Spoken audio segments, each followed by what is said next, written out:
There's a lot of times I find myself walking through the park, thinking back about my dad working in the rail yard. I think to myself, man, he must have his footprints all over this rail yard. And then I think again, and my brothers and I playing out here, and geez, our footprints are everywhere else. And I think a little bit more and think, how many thousands of kids today, their footprints are here as well. This place is just a dream.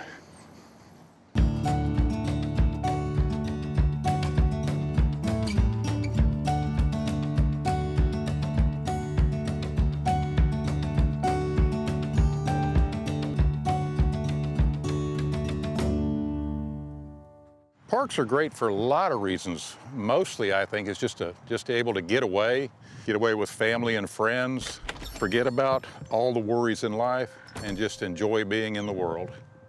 We're a free park with no admission. And for that reason, we really can reach all the population. So there's no barrier to entry from an income standpoint. And once you get here, it's absolutely a bit of escapism. So if you need to get out and walk, jog, run, look at some animals, we really have a space where someone can do all of those things on a daily basis without spending a dollar.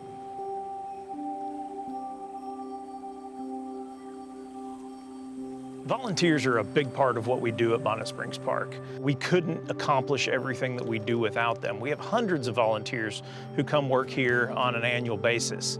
One of the most dedicated volunteers we have is Andrew Rubinsky. This was the house that my parents raised 9 children in, and we were literally a stone's throw across the road from Bonnet Springs Park. One of the fascinating things about Andrew is that his father actually worked in the rail yard when it was active. Andrew grew up playing in the natural area of the remainder of the property and then came back to Lakeland and has been a volunteer here since we got started.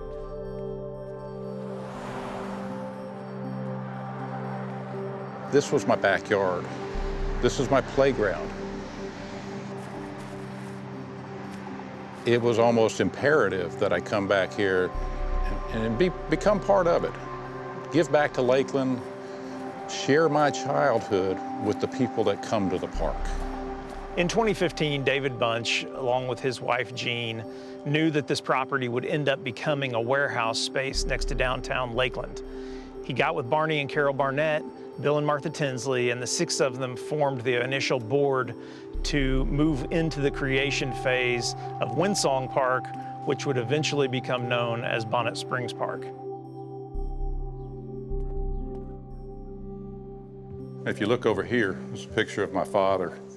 He worked at the rail yard for 34 years. Carol Jenkins Barnett, I went to high school with her.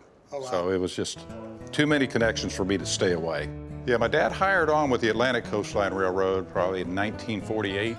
Moved up through the ranks, became a yard switchman, which he got to walk around, switching train tracks, decoupling cars and things like that. Education is liberation, right? So, yeah. You know, my job as a principal, really talk to the teachers about the importance of building our kids from something that they may not have and having the vision to shape them into something that they can become better citizens. So giving back to the community like this is absolutely amazing. That is one of the main premises of this park, is to grow into the future. You know, being down in this gorge really brings back a lot of old memories. One of the first times I came down to the area that was Bonnet Springs Park was when I was 5 years old, and we stumbled upon this gorge. It was almost impossible to cross because the water you see below me now, it was probably this deep. The gorge itself was deeper. This is all sediment. Because there was water flowing through here, it kept eating and eating and eating into the clay. These side walls were almost like marble. It was white clay.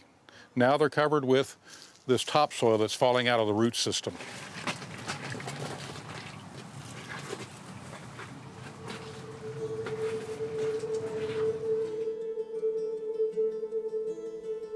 These 2 trees behind me, when I was a kid, they were growing straight up together. They formed a huge canopy here. The branches went to the ground, and it formed like a little hiding place here, a little secret hideaway. I do remember as a kid putting my initials in this tree over here over my right shoulder. Now today I come back out here and I can't find them The bark's grown over, the tree's fallen over. But the neat thing about it, if you look at some of these trees here, they're covered with initials. So the kids today, for some reason, this is the only spot in the park that I find initials right here by this tree that I put my initials in 40 years ago. The impact Bonnet Springs Park has had on the greater Lakeland area truly makes the city a place to live, work, and play. We open the gates at 6 a.m. and we have a line of cars for people who want to exercise and come out and enjoy the park. Through our cultural programs, we offer experiences for diverse populations that make us an inclusive property for everyone.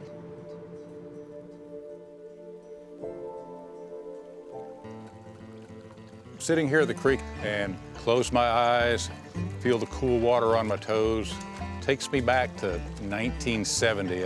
Not a care in the world, checking out fish and turtles and snakes when I see them. One day, I looked down and saw this triangular stone, and when I picked it up, I realized it was an arrowhead. So what I would do is I'd come out here and look for a rock bed. I see some shells over here and some rocks over here, a big rock here, and I just get down and look real close. And if I saw something that had like a triangular shape, you bend down and pick it up, and you find it. So if you ever find yourself in the stream, look down. You might find one yourself. One of my first memories here in the park was walking around Lake Bonnet, the lady from our neighborhood. We came with a group, my siblings, a couple of friends from the neighborhood, ended up at this very spot. When we got here, what took our breath away was the beauty of this magnolia tree that you see behind me. So 60 years later, when I came back to work at the park, it's one of the first places I came was right to this very spot to find the old magnolia tree, and it was still there. What I love about the magnolia tree today is it's easily accessible by the Monarch Trail. And what I love about the Monarch Trail, it's the only trail in Bonnet Springs Park that's in a natural setting. Woo-hoo! That looks like fun. Yeah. You having a great time today? All day I do this. All day long? Give me a high five. All right, way up there. So one of the best you hear a train in the background. We still have an active rail line right out in front of the park, so kids and adults who are interested in seeing trains get to see them on a daily basis as they move trains up and down the line. Bonnet Springs Park is so important to so many people of this city. I look around and I see kids playing on all the playground equipment, screaming and yelling and just having a great time. Our goal in 100 years is to become the Central Park of Central Florida. When I think about future generations, I truly hope that the kids who are here today bring their kids out in 20 years and they get to roll down the mountains like we see here on a daily basis. I can't help but be excited about the quality of life that Bonnet Springs Park is going to bring to Lakeland and all of Central Florida.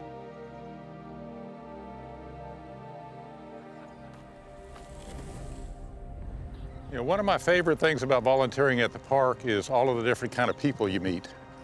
I meet kids of all ages, I meet adults, and what I really like about that is sharing experiences, because I had all my experiences as a childhood, and now I get to hear other people's experiences. My years growing up at this park, I've made many memories. And as a volunteer, I've made a bunch of new ones. And if you ask me what the ultimate purpose of this park is, I think it's for families to come here and make their own memories. Memories that'll last their lifetime.